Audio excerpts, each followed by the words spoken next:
It was noontime today in the center of Beijing when a man walked to the middle of the avenue of eternal peace.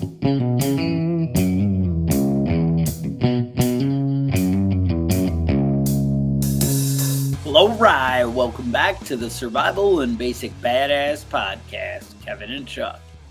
Well, today we're going to talk about the infamous AR-15. I don't know. You guys know that I like to play with guns.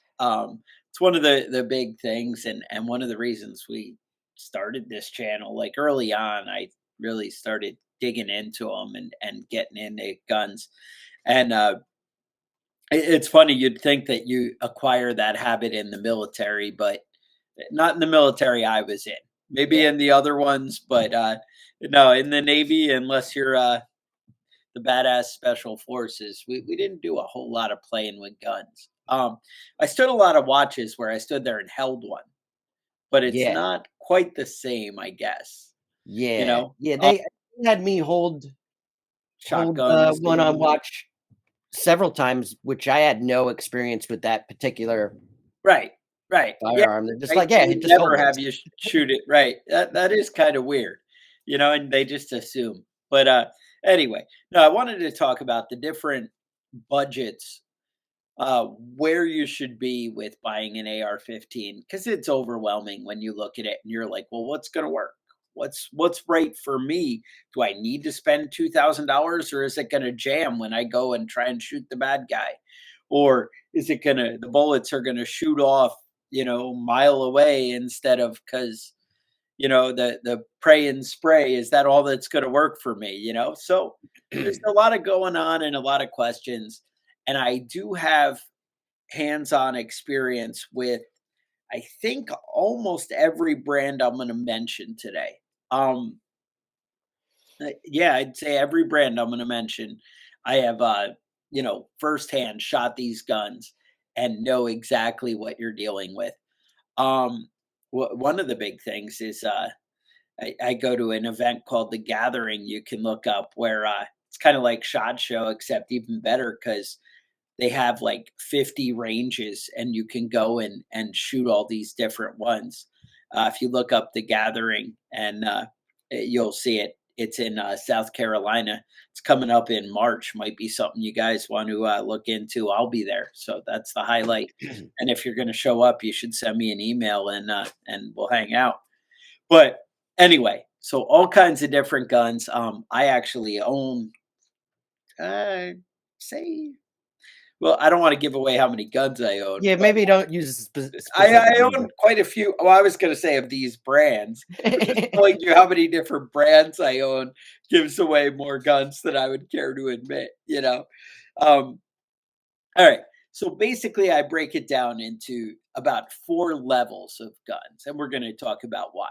The big thing is, the average person, when you're buying an AR-15, your typical purpose, I mean, I would think of it as more of a self-defense weapon, home protection, that kind of thing. And I most people understand I know people that are like, own them right. I use mean, it for that. that's really its purpose. They're just super easy and fun to shoot, though, to be honest. And that may be your other reason. I mean, that may even be your number one, because they are. They're just fun. You go out and have a good time, and it is a skill. It's like, kids shoot bow and arrows, adults shoot bow and arrows, but even without hunting, right? You just kind of master a skill. Right. I can't think of any firearm. All right, people play golf, right? You want to go and get better and better. And that's how it is for shooting with me. Okay. I guess that's what it is. So what is it they say? It's like golf, but for men. So I don't know. I'm sure that probably wasn't the right answer. But anyway, with that, so I have it about 4 different levels of guns, and basically my intent is, an AR-15 is really 100-yard or less kind of weapon. That's the way that I see that. And so I always set mine up for 100 yards, because you'll find that it turns out, the way the bullet drop is and stuff, you're going to be accurate all the way through. We'll talk about that a little bit.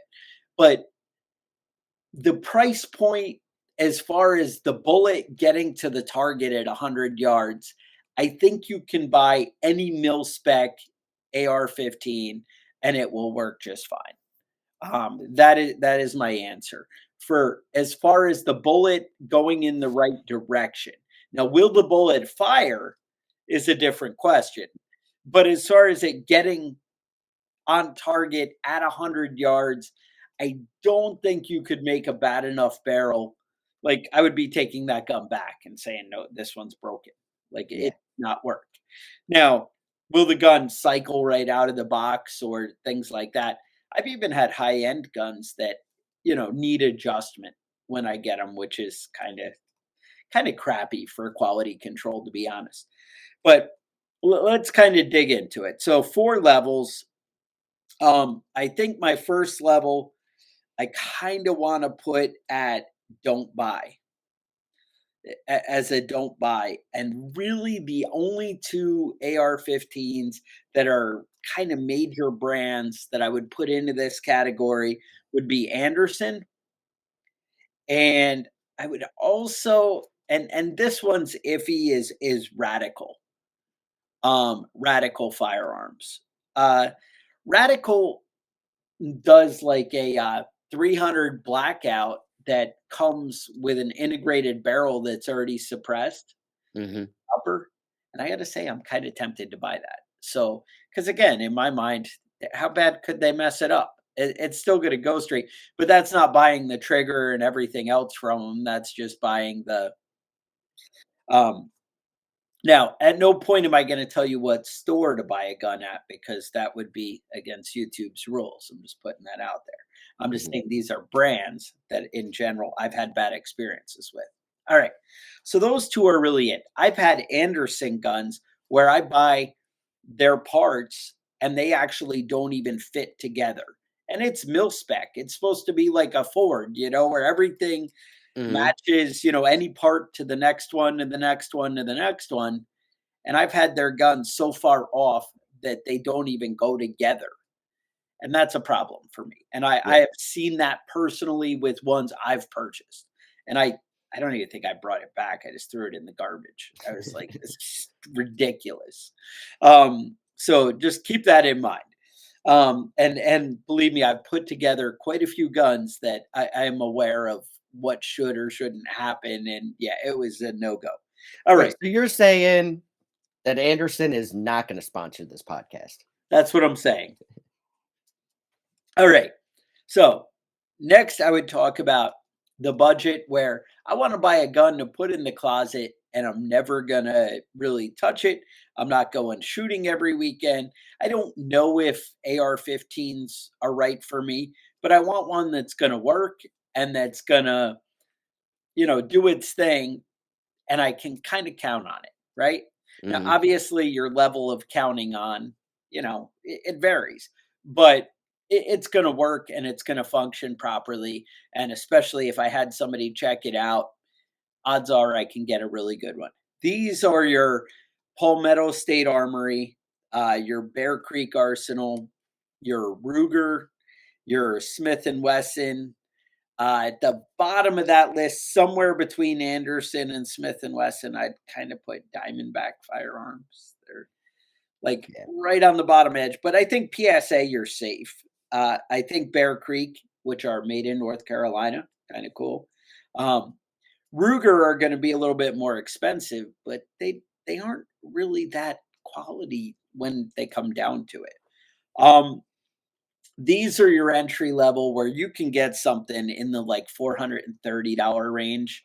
And if you wait for like a Black Friday sale or something, you could get for like $399.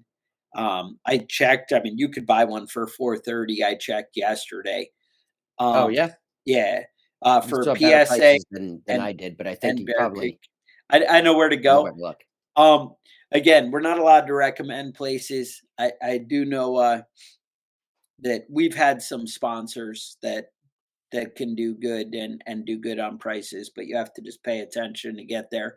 Um, I would say Smith and Wesson I saw around 700, and I think Ruger is kind of in that neighborhood. Um, I don't know that I like it now. The next level, now I think these are all going to function. I think they're all going to cycle. They're going to do their thing kind of properly out of the box. A lot of times I get them and I find they need to be oiled and cleaned up. Now, obviously, this is a gun without sights, without anything, just your stock. Sometimes they'll come with flip up sights if you if you find the right deal, but that's about how they are. It's just a standard gun, usually one magazine, that kind of thing. Now, next level, I would say DPMS, which are a lot of times going to cost you $1,000, but they're not really better in my mind. Stag and Aero. Now, Stag is actually owned by Aero Precision. They're, in my mind, the next level up. They're above PSA and that kind of thing. Now, obviously, you can buy a cheaper base and upgrade certain parts. We're going to kind of get into that and what parts you might want to upgrade and why in just a minute. After, I guess it's level 2 is that DPMS Stag, Aero Precision. Next would be, I would say, and this is upper but not top tier. Upper tier would be Sons of Liberty Gunworks, Bravo Company Manufacturing. I know there's some guys out there that would say Bravo Company are top tier. I think they're just below top tier. I really like Sons of Liberty Gunworks, but it's funny because in my mind, and anything I've purchased through them was in the $1,000 range. And now when I looked them all up, they're all about 1,700. So, and Bravo Company, I think's in that neighborhood, maybe even slightly higher. I think I've seen them for 14 within the year, 1,400 for a complete Bravo Company rifle. Mhm. Daniel Defense is like that top tier. To me, that's the premium firearm, but you're looking at like 22 to 2,400. I mean, I think 2,195 is like usually the neighborhood you see them, and it's very rare you see a like sale or deal on that. Um, Wilson Arms makes a decent one for very high end. Novesk makes a very good high end firearm. But again, those are in that 2.5K range, and that's significant. Now, the first question is why would I spend 2.5K versus 500, right? What's the difference? What's that going to do for me? Well, one of the big things is fitment. When you have the gun, the way the upper and lower come together, the fitment on a Daniel Defense versus a PSA is going to be notable on where it kind of like is sloppy. Like you have a little wiggle to it, and you're going to hear kind of a little creaking between the two. Mhm. And I know, you're saying, well, good gun, you shouldn't hear that. Well, that's true. You get what you pay for. Again, it's all fitment and how smooth and nice. Now, is it possible to pick up a PSA and have one that fits perfect? Yes.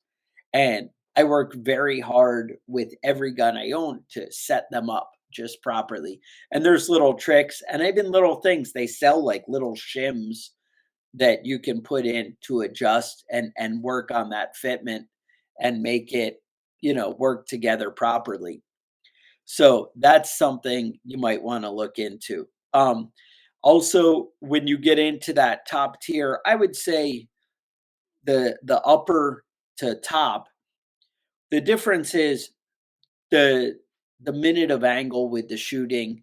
And the difference, believe it or not, is you're talking about spending $2,500, you'd have a 1-inch minute of angle, which means at 100 yards, when you shoot at a target, it's going to be accurate within 1 inch every time.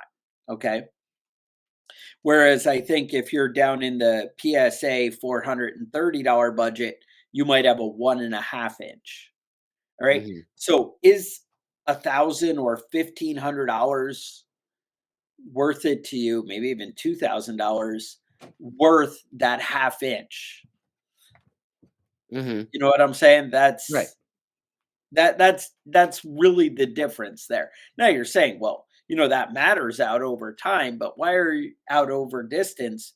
But why are you shooting a 5.56 round more than, I mean, 200 yards is reasonable. But Mhm. after that, really, why are you doing that?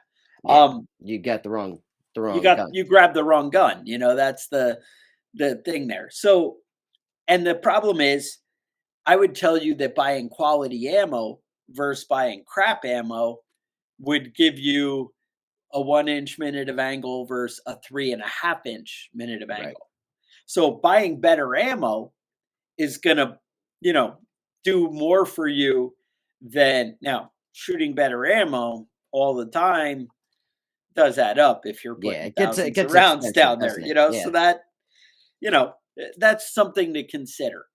Another thing, like for me, I would rather see somebody get 400. Well, to be honest, I would like to see somebody start out with something that like Aero or Stag, in that neighborhood. But again, whatever gets you in there, but then put in like a $150 trigger. There's companies like Timney Trigger. You look for the right sale. Mhm. Rise Armament makes decent triggers. We actually did a trigger episode on selecting the perfect AR-15 trigger, and it that would be the Yeah, that was a little while back. I don't remember, it was in 2022. It was a yeah. long time ago.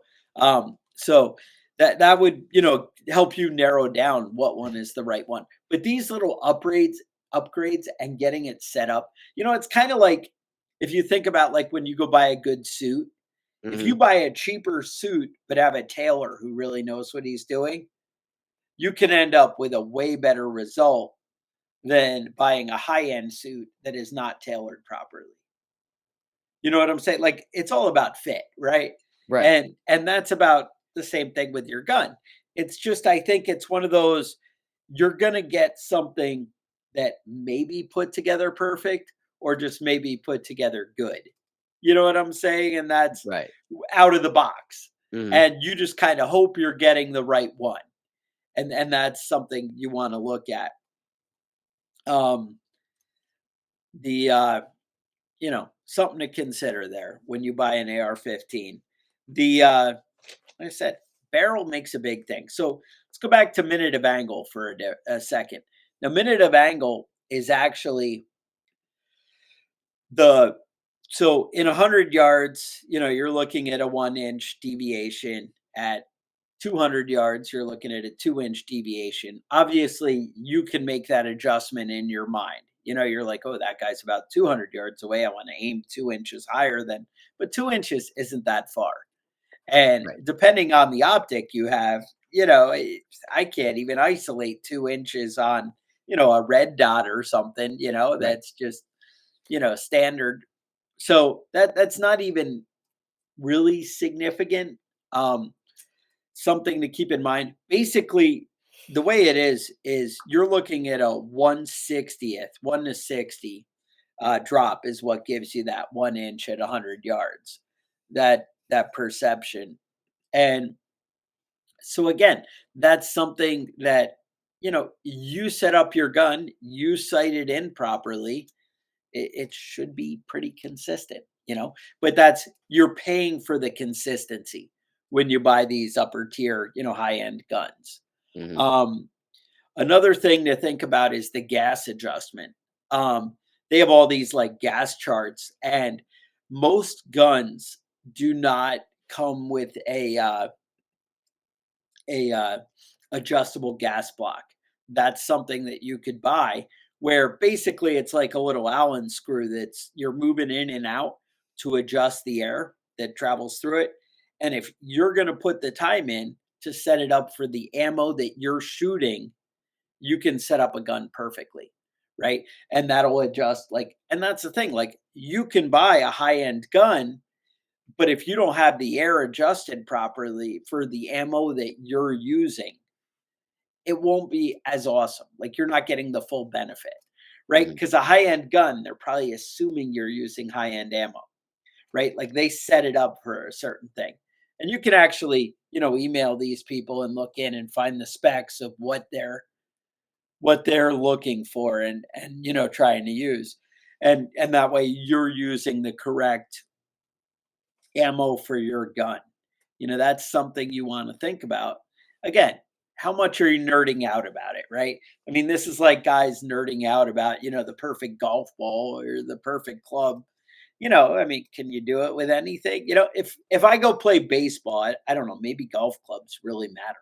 They probably do. I To be think they honest. do. I Yeah, think I they don't. do, I don't right? play golf myself, but I Right. know people spend a lot But of money on. in some my of these things. mind, right, if I have a wood bat and I have a really expensive wooden bat or a cheap wooden bat, I feel like I can still get the job done, right? Right. I would feel like, but maybe I don't know. Maybe I don't even know how any of these other sports work. What I do It's all know about is the gloves. right. That's where you What I do know is go how with and baseball. the sunglasses. What I do know is the how an AR-15 works, and I can tell you that for sure. So having a gas adjustment, I actually bought an AR-15 that most ammo would not cycle properly through it. Mhm. I had upgraded, so I had made an upgrade. Well, I say I made an upgrade, but technically I bought all the parts and built the gun. So I Mhm. didn't upgrade something. I put a gun together with everything that's supposed to be mil spec. Mhm. And there's a company, Adams Arms, I think, who make piston. They actually don't have a gas block. They use a piston to cycle it. Well, it does technically have a gas block. It's just that it doesn't have a gas tube that goes down into the gun. So the way it typically works, I wish I had a graphic here, but the gas when you shoot a gun goes out the barrel, and there's a little hole drilled in the barrel that goes up into a block. That Mhm. block then puts it into a tube that brings it back to the upper receiver, and that pushes the bolt carrier group back to cycle it, right? So that gas going out is what cycles the next Cycles round. the next round. Right. So there's one of the reasons people really like AK-47s is because they're piston driven. So the gas is shooting out basically, I don't want to say the end of the barrel, but where that hole is, the gas is shooting out instead Mhm. of back into where the bullets are, right? Into the upper receiver and Right. into your trigger. So with a tube, gas tube, you're blowing all that carbon down into the upper receiver, into your bolt carrier group, into your trigger. And whereas the other one, it's kind of putting it out into the air. Right. Um, Okay. That so makes sense. that's why people kind of say, "Oh, well, you can't kill an AK-47," and that's because it's the gas isn't even going in It's there; not it's getting as just dirty as staying it normally clean, would. right? Right. So they actually, people are like, "Well, we can solve that problem. We can make a piston kit for an AR-15 and consider a high end." That's what they do. So there's a company, Adams Arms. There's a couple other ones that will make a piston system, but you have to set that up. So I had bought this piston system and put it on it was I hate to mention a brand because I hate to, dime somebody, but Sons of Liberty Gunworks barrel, which again, I just mentioned are upper to high end, barrels, and that it would not cycle properly. And I'm like, oh, you sent me a crappy piston system and I Mhm. don't like it. And was emailing back, and the company was actually great. Like I talked to the same guy every time, and he's like, let me figure out your problem for you. Mhm. And we were going through it, and he's like, oh, you're not getting enough air to cycle it.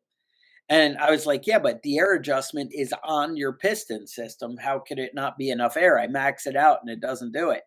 And he's like, all right, the problem is the hole in the barrel is not the right size. And he's like, it's supposed to be exactly this. And honestly, I don't even know if I was over in my shop. I know I have like 5 of these drill bits because, of Mhm. course, you had to buy like a 5-pack to Right. get the Right. right size Get hole. the right Because it size. was like something like 17 30 seconds or something that just is Right. like, you're not going to have, right? And the thing was, like, when I went to Amazon and everywhere, nobody had it. Like, they're like, what are you trying to? Finally, I found somebody who's like, yeah, if you buy a 10-pack, we have it, and it was like $30 for these little. So you buy the right size hole, and then but that's the quality that you're talking about. You know what I'm saying? That those are the things that matter. Or am I going to get it right out of the gate, right where it works? Now, had Sons of Liberty Gunworks put that gun together, I know for a fact they test them and shoot them before they send them out, and that problem would have been corrected. But when you're putting the pieces together, nobody gets to test it, because how are you gonna? I Right. mean, maybe they shot the barrel with something, but it obviously wasn't going to work with my system. And that's the thing. It could have been close enough with somebody else, but Mhm. maybe not close enough, with this one. And I got to say, when I spent a ton of money on that barrel that I had been like saving up for, I was like, I don't want to drill through that and make that hole. Right. Now, another trick, if you want to cheat, right? And be like, oh, is you can buy the really cheap firearm, like a PSA $430 AR-15, and then you wait and you find like a Wilson Combat lower. Like, they have just the lower receiver. That's where your serial number and your nameplate are all on. And you can buy that part and just upgrade that. And so you Mhm. won't have the barrel, but you'll have that. So anything anybody can see and check, they're going to be like, oh, now technically the barrel will have a maker's mark stamped into it. Right. And they do, but your average person is gonna look at it and be like, "Oh, you have a $2,000 gun," and you're like, "Well, really, I'm in it for like 650." But yeah, Mhm. because you bought the upgraded lower, and you just watch for when they're on sale and stuff like that. Um, you can do that. That's But again, are you just kind of paying for the name? But they do, like Aero, actually, they were big when I first got into guns. I didn't understand why they sold it this way in the store, and I didn't get it, because it's kind of a pain in the ass to put together the barrel and an upper receiver. If you can buy the gas block, the barrel, and the whatever all together, if you're not handy and good at the fitment and in and doing the blacksmithing and putting it together, it's nice to buy it all as one piece, right? But Mhm. what they used to sell, and I was like, why would I do that? I have to do all that extra work instead of just buying an upper. Plus, if you buy the parts individually, it's usually a lot more expensive than if you buy it all together. Um, so what it is they sell a lower and upper receiver together, and they sell it as, they call it a match set. And remember, I was talking about the fitment of the two coming together. Mhm. These will be ones that come together nicely. And you can even kind of like open the boxes at your gun store, kind of thing, and check them out and be like, how tight is this and how nice is it going together? And you could kind of find the perfect one.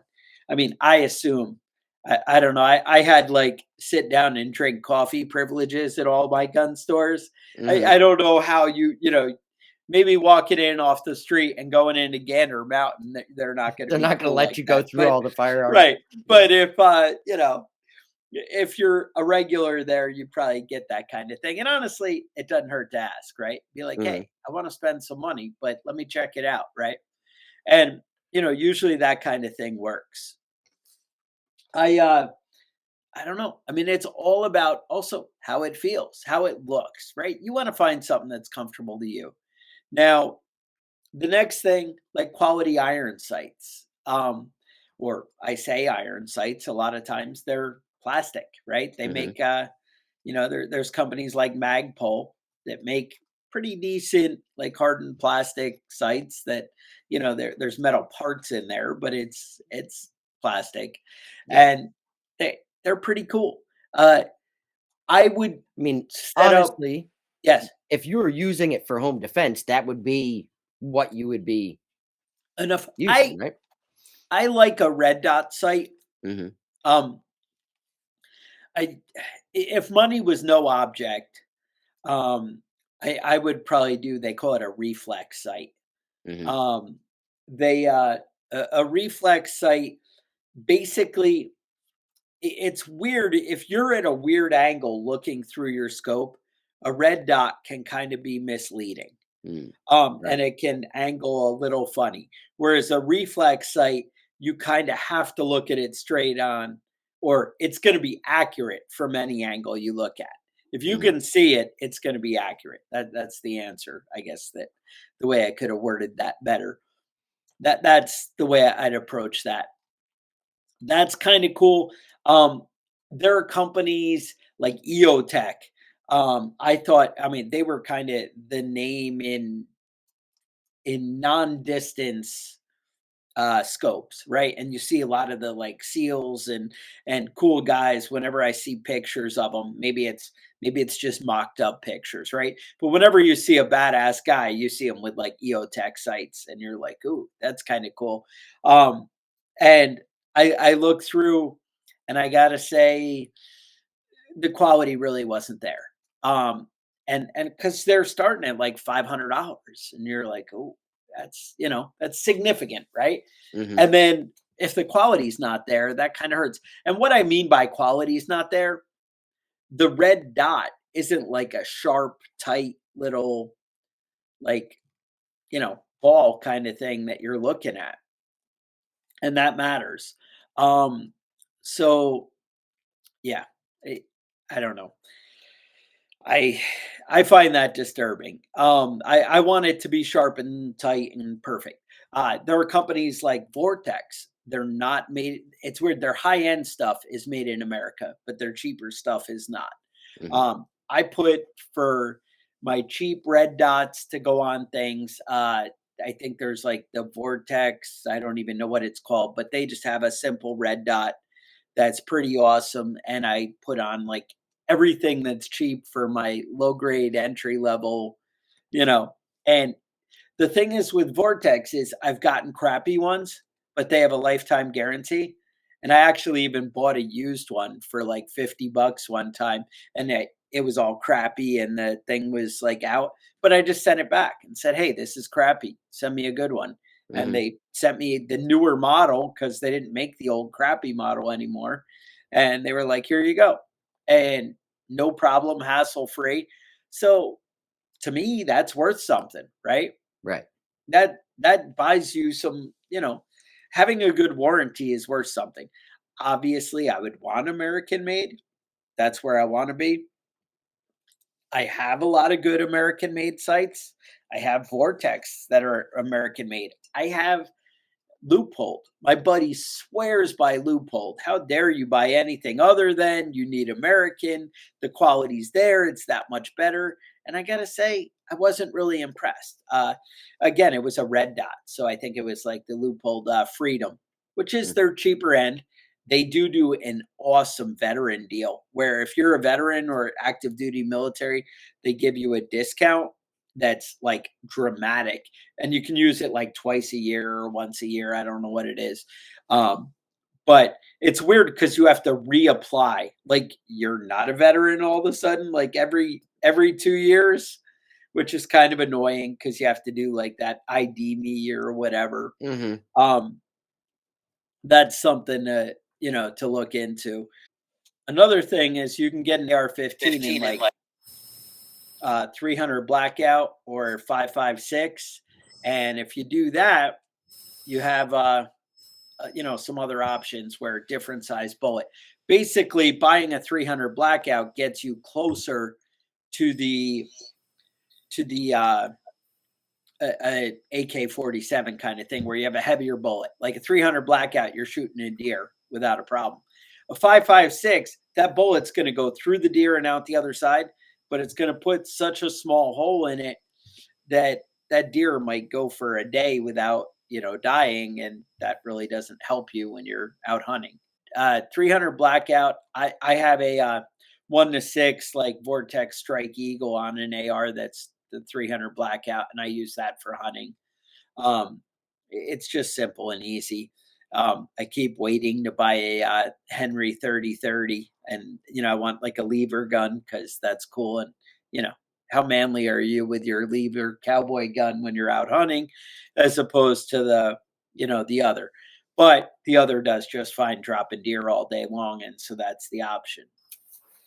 But you can look at, the right thing for you, the right thing that, works for your family and, the defense. But that's basically, so the bottom line is it depends on your budget, what you're willing to spend. I think if I was just getting into it, I still would be like reasonable with like a PSA gun, Palmetto State Armory. To me, that's reasonable. I would think about getting something like that to get me in the door. If you're like, you know what, I'd rather have something quality right out of the gate. I plan to only buy one forever. And why would I buy junk? I would probably, but I'm not like a big shooter and a lifetime guy. I would probably be at the Aero and Stag, kind of Aero Precision or Stag Arms. Again, both the same company. It's just kind of the models that you like. Stag makes left-handed versions, if that's a thing for you. Just saying, they're the only ones I really know that, do a good job with that of the left-handed firearms. Like they make it just matter of fact, like all their other stuff. So that's something to consider. Yeah. Otherwise, I think that's about the gist. I know we haven't touched on, gun stuff in a while, and I know you guys are always looking for the right information, but that's what I got. Kevin, any thoughts, concerns? No. That sounds pretty straightforward. I think we know. Ready to go buy some new AR-15s? I think we know what to get. Yeah. All right. So, questions, concerns, ideas, recommendations. Maybe you know something. Put it in the comments. I'm happy to hear it. We're happy to hear your opinions and questions, stuff. Email us at preppingbadass@gmail.com. Otherwise, I would say stay safe, and we will talk to you guys next week.